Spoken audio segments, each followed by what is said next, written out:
నిరీక్షణ prayer house మరియు centre సంఘముల తరపున ప్రభు అయిన యేసుక్రీస్తు నామంలో మీ అందరికీ నా హృదయపూర్వకమైన వందనములు. ఈరోజు దేవుని వాగ్దానం సంఖ్యాకాండం 14వ అధ్యాయం 8వ వచనం. యెహోవా మన యందు ఆనందించిన ఎడల ఆ దేశములో మనలను చేర్చి దానిని మనకిచ్చును. 13వ అధ్యాయంలో 12 మంది గూఢచారులను కనానుకు పంపారు. వారు 40 రోజుల పాటు ఆ దేశాన్ని పరిశీలించి వచ్చారు. భూమి అద్భుతమైనది, ఫలవంతమైనది అని చెప్తూ ఉన్నారు. వారిలో 10 మంది మాత్రం భయాన్ని, సందేహాన్ని, అపనమ్మకాన్ని వ్యక్తం చేశారు. మనం వారికంటే పెట్టగానుగులం అని చెప్పారు. 14వ అధ్యాయం 6-9 వచనాలలో ఈ సమయంలో యెహోషువ మరియు కాలేబు ధైర్యంగా నిలబడ్డారు. వారు తమ వస్త్రాలు చించుకున్నారు.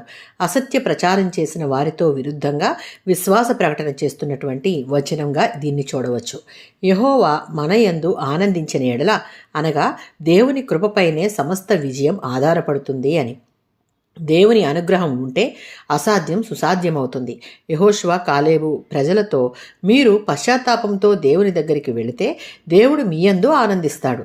మీరు దేవుని శక్తి మీద పూర్తి నమ్మకం ఉంటే కనాను దేశంలో మీరు ప్రవేశిస్తారు. అక్కడ ఉన్న అత్యంత సమృద్ధి, శాంతి, సంతోషం, ఆశీర్వాదం కేవలం మీకున్న విశ్వాసం ద్వారానే పొందుకోగలరు అని వారికి చెప్తున్నటువంటి సందర్భాన్ని మనం ఇక్కడ చూడవచ్చు. 37వ సంకీర్తన 4వ చరణం.